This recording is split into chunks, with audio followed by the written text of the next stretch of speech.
14 men, 3 battered civilian cars, no body armor on most of them, 2 wearing open sandals they had picked up in a Basra market for less than £2. They drove straight into a compound housing over 120 armed insurgents. They didn't stop moving for 9 hours. When the Americans reviewed the after-action report the following morning, the senior liaison officer from Joint Special Operations Command sat in silence for almost 40 seconds before asking a single question: how are they all still alive? That wasn't rhetoric. That was genuine confusion from one of the most experienced special operations officers in the United States military. The answer to that question takes us into the most extraordinary period of British Special Forces operations since the Second World War. Between 2003 and 2009, a unit smaller than most American high school football teams dismantled the deadliest insurgent networks in Iraq with a speed, aggression, and sheer audacity that left the most powerful military on earth scrambling to understand what they were witnessing. The British Special Air Service, operating under the classified designation Task Force Black, conducted over 1,000 direct action raids in a single 18-month window. They hit targets night after night, sometimes 4 or 5 operations in a single evening. They did it with fewer than 60 operators at any given time. They did it in a city where American battalions of 800 soldiers struggled to hold single neighborhoods. And one of them did it in sandals he'd bought for less than £2.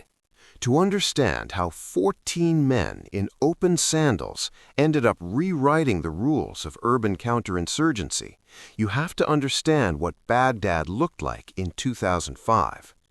The country was disintegrating.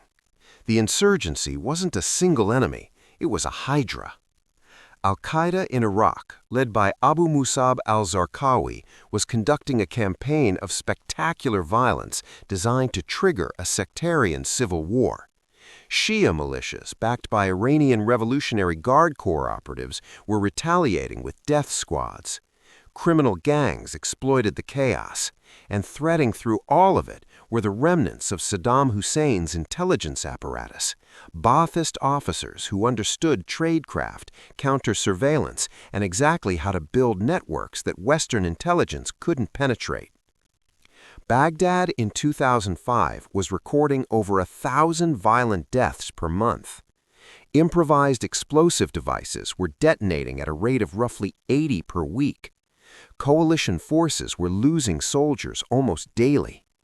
The Americans had responded with scale: more troops, more armor, more firepower. Entire brigade combat teams of 4,000 soldiers were dedicated to single districts of Baghdad, rolling through in convoys of up-armored Humvees and Bradley vehicles that weighed over 27 tons each. The footprint was enormous. The results were mixed at best. The British took one look at this and went the other direction entirely. And what they did next would force the most powerful military in the world to question everything it thought it knew about how to fight a war.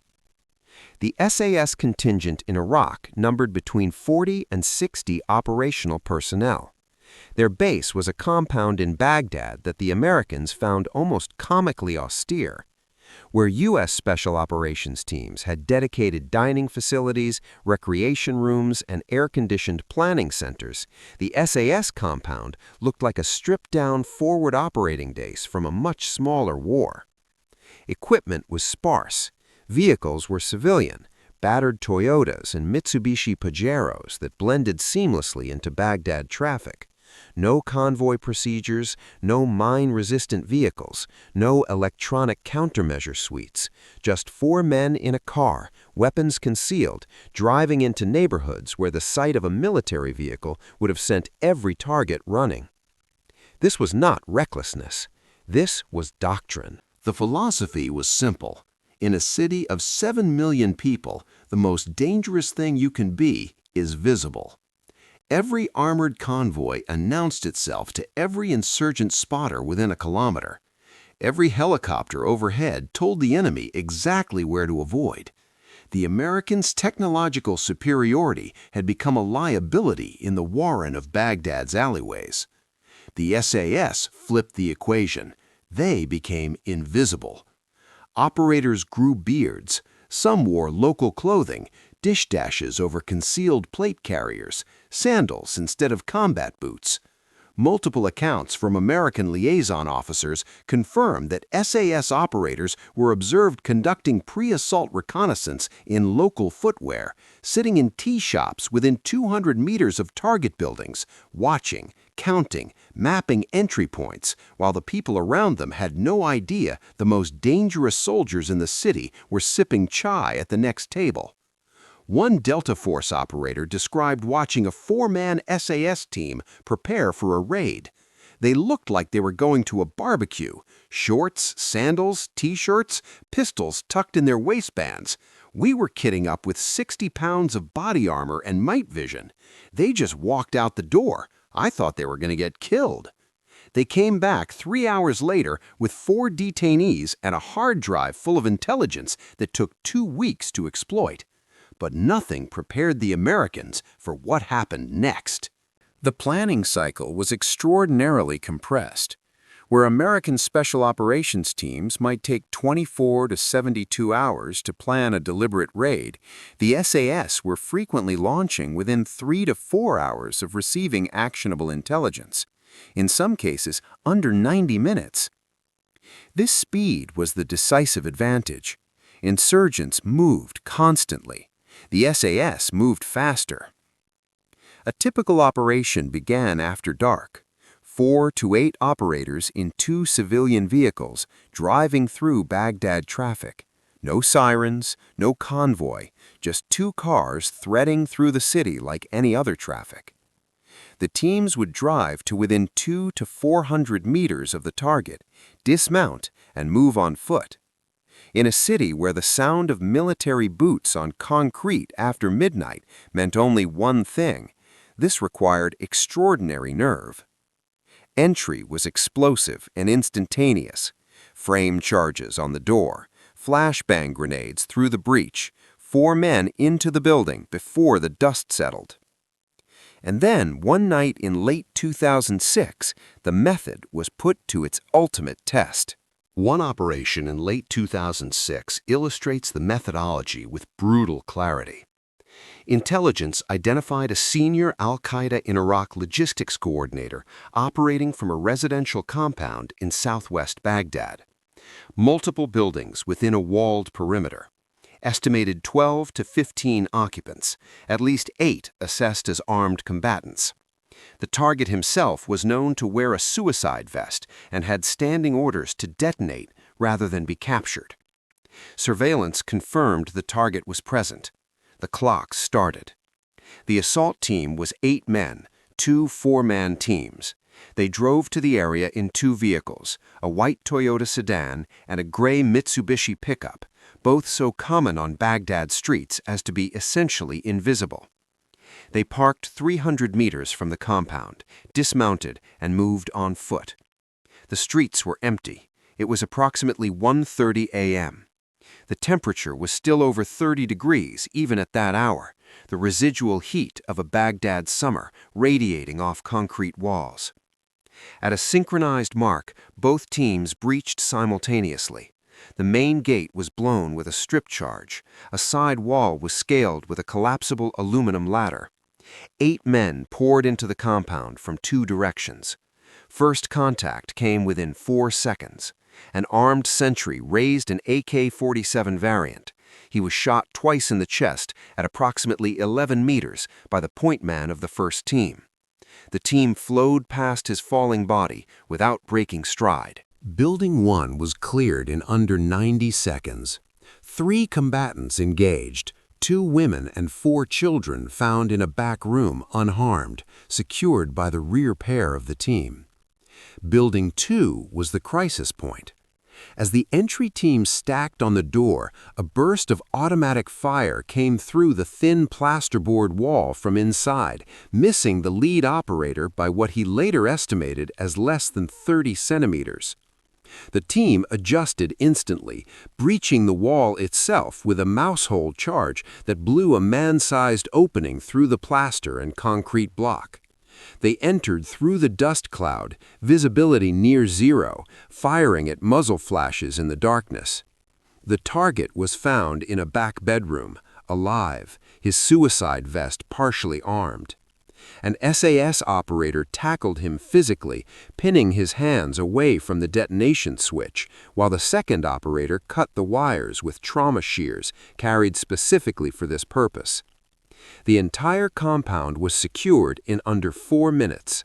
5 combatants killed, the primary target captured alive, with his vest intact, an intelligence windfall that led to 6 further raids over the following 72 hours. 8 SAS operators, 0 friendly casualties.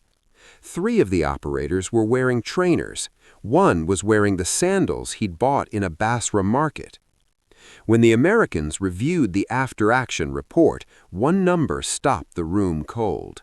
37 rounds, 8 men, multiple rooms, 5 enemy killed, a suicide bomber subdued alive, 37 rounds total, fewer than a single American rifleman might fire in 10 seconds. That is not marksmanship. That is mastery. The Americans noticed. They more than noticed, they studied it. General Stanley McChrystal, commanding Joint Special Operations Command during this period, has described the SAS contribution as essential and credited the British with pioneering the rapid exploitation cycle that became the backbone of the coalition's counterinsurgency strategy. The concept of hitting a target, immediately exploiting the captured intelligence, and launching a follow-on operation within hours was not an American invention. It was an SAS innovation born from the regiment's experience in Northern Ireland, where the rapid exploitation of seized IRA materials had been refined over 3 decades of operations. The SAS had a fraction of Delta's support. Limited helicopter assets, intermittent drone coverage, a budget that was a tiny percentage of what JSOC spent. And yet, Task Force Black was responsible for roughly a third of all high-value target captures in Baghdad, despite representing less than 5% of the total Special Operations Force in the city. Less than 5% of the force, 33% of the results. That ratio is the number that made American commanders sit in silence and ask a question they had never expected to ask.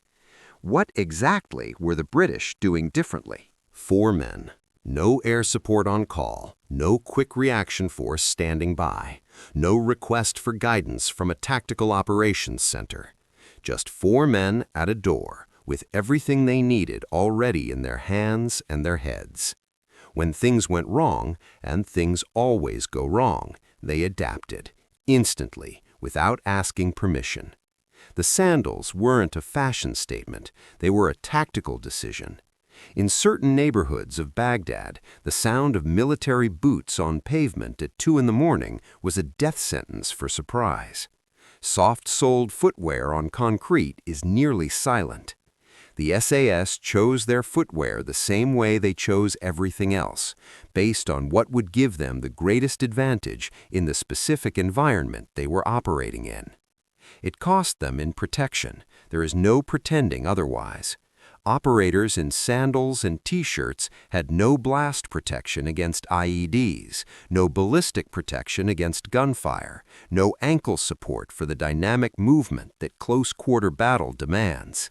They accepted that risk because they calculated correctly that speed, surprise, and silence would protect them more effectively than any amount of Kevlar. In the mathematics of urban raiding, not being seen is worth more than being bulletproof. Over the entire period of Task Force Black's operations in Iraq, spanning roughly 6 years of continuous deployment, the SAS suffered remarkably few fatalities relative to the volume and intensity of operations conducted. Mark Urban, whose book Task Force Black remains the most authoritative public account of these operations, indicates that fatal casualties among SAS operators in Iraq numbered in the single digits. Single digits over more than 1,000 operations in the most dangerous city on Earth. Compare that to the broader figures. Over 4,400 American service members were killed in Iraq between 2003 and 2011. British forces lost 179. The SAS, conducting the most dangerous type of operation, direct action raids against hardened insurgent targets in dense urban environments, lost fewer men than many individual infantry platoons that saw far less combat. That is not luck. That is mastery. A retired Delta Force operator, interviewed for a documentary about coalition special operations, put it this way: "Those guys operated in a way that made us question every assumption we had about how you have to do this job. We'd show up to a joint planning session, and they'd have half the guys we had, a quarter of the equipment, no air support on call, and they'd get the same result or better. It was humbling. And then you'd find out one of them had done the whole thing in sandals, and you'd just shake your head. 14 men, 3 civilian cars, over 120 enemy fighters, 9 hours, 0 friendly casualties. The Americans asked how they were all still alive. The answer wasn't magic, it wasn't luck. It was 60 years of institutional knowledge compressed into a 4-man team that knew exactly what it could do, exactly what the enemy couldn't do, and exactly which pair of shoes to wear to prove the difference. 37 rounds, 5 enemies killed, 1 suicide bomber taken alive. Some armies measure capability in billions spent and battalions deployed. The SAS measured it in the silence between the breach and the first shot, and in the sandals they wore to get there.